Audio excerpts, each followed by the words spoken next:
In this opportunity, guys, we are going to talk about childhood. The entire lesson for this another section of the semester, it's about this. It's about childhood. Let's define what is it. Is it time for children says to be in school and play and grow as strong and confident with the love and courage of the family?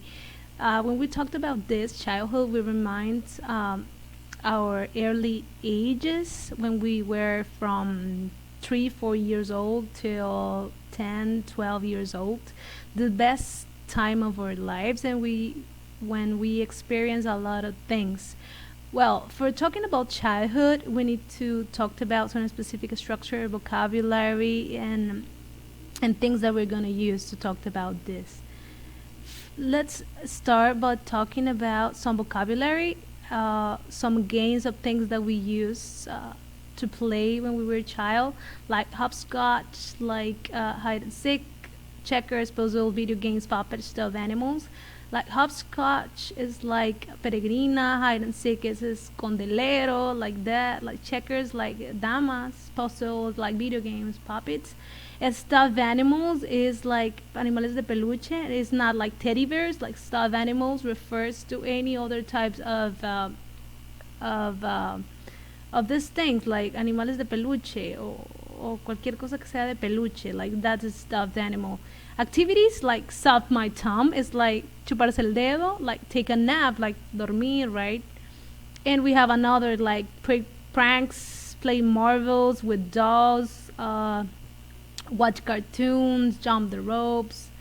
Some specific phrases to talk about activities or things that you remember about childhood are, for example, it takes me back, like me recuerda, like this, like that. That is the meaning. I was used to cosas que usted solía hacer y ya no hace más. Something that affect me deeply was when you are talking about something bad or sad about your past. I can't quite remember, like when you don't remember exactly what happens at an early stage in your life. I have no memories of, for example, some people don't remember about the early ages, for example, from when they were like 2 or 3 years old. You remember exactly? I wish I could remember, for example, I wish I could remember when I was in kindergarten, because I don't really remember exactly. Some adjectives for describing you, like, because we were very different from when we are right now. So when we are in kindergarten, for example, I had another personality from the personality that I have right now. So I was funny, maybe I was sensitive, or I was really curious. I was kind of independent child when I was in kindergarten. Oh, I was spoiled. Like I was spoiled is like malcriado, mimado. That's spoiled. Or you were aggressive and so on. So this is some vocabulary that you're gonna need to talk about experience and to talk about things that happens to you when you were a child. Some structures, because grammar is really important, is this. For example, used to, it's for talked about something we did regularly in the past, but we don't did it right now. So used to is yo solía. It's like that is a translation. So things that you used to do, but you don't used to do anymore. You don't do it anymore. So affirmative is used to the particle to is always attached with use. And then the structure of the verb, it's an infinitive. You don't need to do anything, any change to the verb. So I used to play, I used to go, I used to swim, and etc. In negations, I didn't used to play, I didn't used to go, I didn't used to swim. So as you can see, is a structure in past. So as we are using any other verb that is not to be, that's why we use did. I already explained this, the use of did. And for questions also, you need to switch the position, obviously, and use did, the auxiliary for past. Did you used to play? Did you used to go? Did you used to swim? Okay, there's an example here. It says he used to go to our school.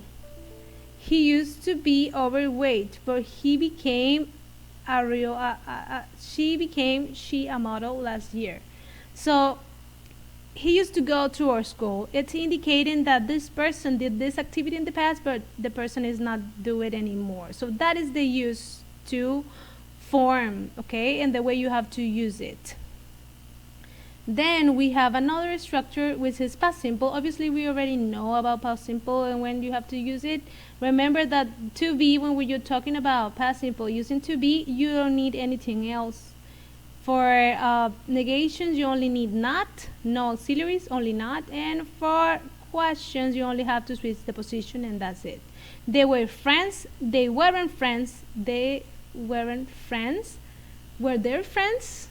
So they only have to switch the position. And for the other verbs, you need to take a look if it's regular and irregular in order to make the change. She worked yesterday. We have a regular verb, that's why we use ed. And here for negations, we need the auxiliary did plus not. She didn't work yesterday. And remember, you don't have to change the main verb because did is already giving you the past tense. So you don't need to change this. And for questions, you only have to switch the position using auxiliary did, then the subject, and then the verb without any change. An example is, when I was a child, I played soccer along with my dad. Over here, I'm using two structures in past. I'm using to be, I was, and I'm using another verb that is not to be, played. So as you can see, we can make this in sentences when we talked about childhood memories. Now, there's another structure that it's able to, and I put here an explanation in Spanish just for clarify this. So basically, could and was or were able to are used to talk about actions that you did in the past and that you don't do anymore, but they have some specific differences. There are not two differences, but I'm going to explain one. So can, it's to talk about abilities, obviously, and the past is could, right? So when we want to talk about an ability in the past, we use could. So I could play the piano, I could swim, okay? It's to talk about the ability, tener la capacidad de, ¿sí? So, but be able to, it's poder also, but ser capaz de, a la capacidad de realizar algo, okay? Aquí es for ability, something that you can do, the ability, but here is capaz de, tener la posibilidad de hacer algo. That is the translation in Spanish. So over here we have an example. I didn't have the keys, but I was able to enter the house. So over here, able to, it's a particular ability. Manage to, la capacidad de manejar la situación. So that's able to.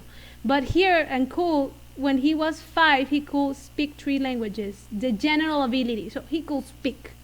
It's not a specific ability that you have in a specific situation, but it's the general ability. So that is like the distinctions. Cool is for ability and able to it and a specific ability in the past.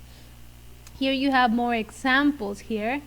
And with able to, you have to change the verb depending of the subject. So for I is was able to, for you is were able to, and then that's the same thing with the rest of the subjects that we have. So remember here, basically you can use whatever you want. You can use could or you can use was or were able to when you talked about ability. But remember that could is for a specific ability that you can do, and was or were able to is for a specific situation that you had in the past, and in that situation you was able to. Usted fue capaz de hacer algo. So that is the difference, guys.